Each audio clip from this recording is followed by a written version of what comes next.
목포에서 전해드립니다. 어제가 3.1절 102주년이었는데요. 일제강점기 우리 국민들은 일본식으로 이름을 고쳐 쓰도록 하는 창씨 개명을 강요받았죠.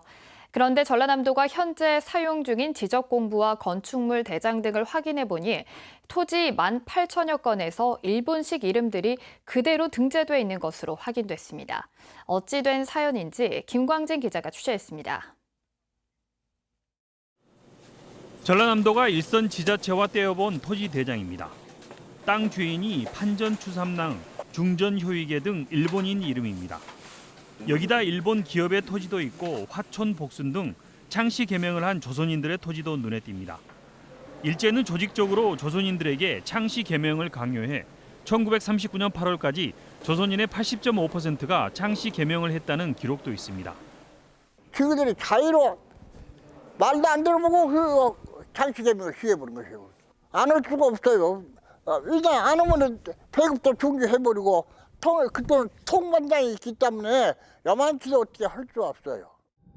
이처럼 창씨 개명된 이름은 해방 후 대부분 되찾았지만 정리 안 된 토지나 건물이 상당한 것으로 드러났습니다.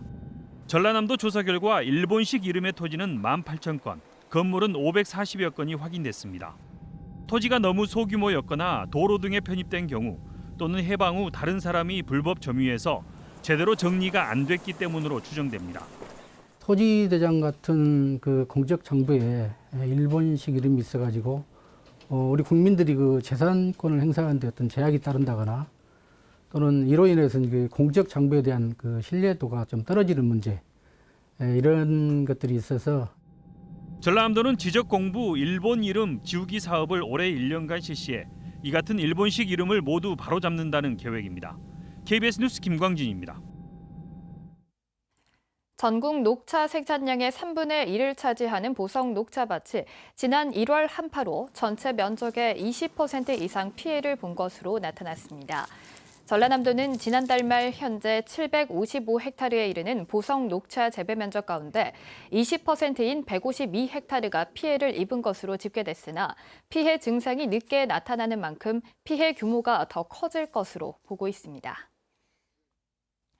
영암 대불국가산업단지와 3호 조선소 근무자를 대상으로 실시한 찾아가는 신속 PCR 검사가 중앙재난안전대책본부로부터 코로나19 방역 우수 사례로 소개됐습니다.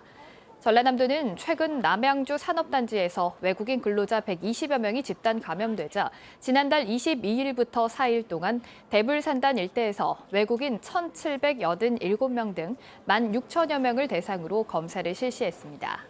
지금까지 목포에서 전해드렸습니다.